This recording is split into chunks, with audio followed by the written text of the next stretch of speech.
পূব লতাখাট প্ৰাথমিক বিদ্যালয়ত ৰান্ধনী সহায়িকা পদৰ বাছনি অনিয়মৰ অভিযোগ। দৰঙৰ শ্বেৰপুৰ গাঁও পঞ্চায়তৰ অন্তৰ্গত পূব লতাখাট প্ৰাথমিক বিদ্যালয়ত ৰান্ধনী সহায়িকা পদৰ নিযুক্তি জাননী জাৰি কৰিছিল বিদ্যালয় পৰিচালনা সমিতিয়ে। নিযুক্তি জাননী উল্লেখ কৰা মতে বিধৱা মহিলাক অগ্ৰাধিকাৰ দিয়া হ'ব। ইচ্ছুক প্ৰাৰ্থী 6 গৰাকী মহিলা আবেদন কৰা হয়।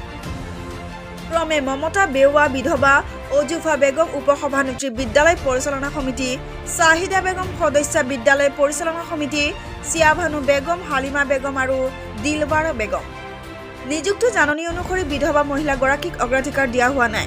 স্থানীয় ৰাইজৰ অভিযোগ, পৰিচালনা সমিতিৰ উপসভাপতি অফজুফা বেগম আৰু সদস্য চাহিদা বেগমৰ আবেদন নাকচ কৰি বিধৱা মহিলাগৰাকীক অগ্ৰাধিকাৰ দিব লাগে।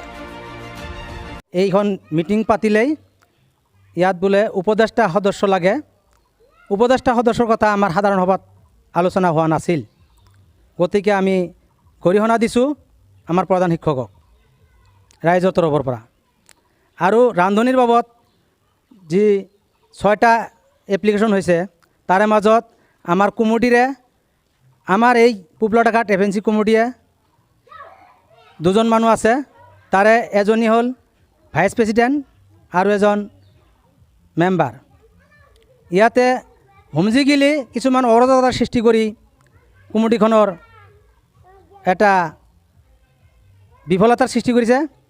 যেনেকৈ আমি বাছি দিওঁ ৰান্ধনি বিধৱা মানুহজনক, কিন্তু কেইজনত আৰু এজনী নতুনকৈ ৰান্ধনি নিযুক্তি দিয়াৰ কাৰণে প্ৰধান শিক্ষক মহোদয়ে কেইবাখন মছজিদত আৰু বিদ্যালয়ৰ চৌহদত এখন নিযুক্তি জাননী মাৰিছিলে।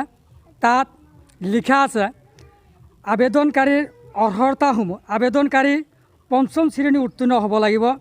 আবেদনকাৰীৰ বয়স 25ৰ পৰা 40 বছৰ বয়স হ'ব লাগিব। আবেদনকাৰী স্থায়ী বাসিন্দা হ'ব লাগিব। আবেদনকাৰী ছাত্ৰ ছাত্ৰীৰ অভিভাৱক হ'ব লাগিব। বিধৱা মহিলাক অগ্ৰাধিকাৰ দিয়া হ'ব।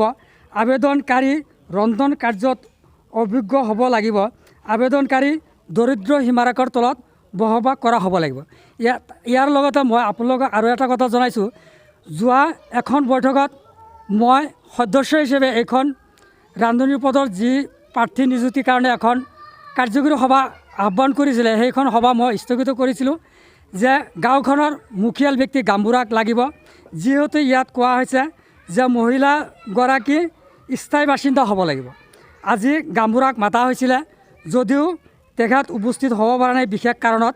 মই ইয়াৰ লগতে আৰু এটা কথা আপোনালোকক জনাব বিচাৰিছোঁ যে বিধৱা মহিলাগৰাকী বগদিয়াৰ স্থায়ী বাসিন্দাৰ এজন মোস্তফা নামৰ ল'ৰাৰ লগত বিয়া হৈছিলে। তাইৰ স্বামী 15 বছৰ হয় ইন্তকাল হয়।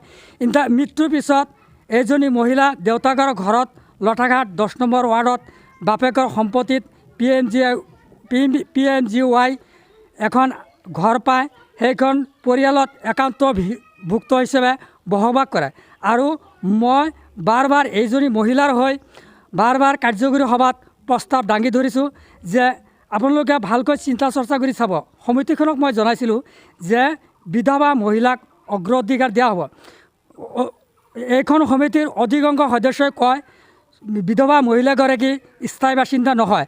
তাৰে লগত মই আৰু আপোনালোকক ক'ব বিচাৰিছোঁ, যিকেইজন ব্যক্তিয়ে আবেদন কৰিছিলে তাৰে ভিতৰত এজন ব্যক্তিও স্থায়ী বাসিন্দাৰ প্ৰমাণপত্ৰ দিয়া নাই।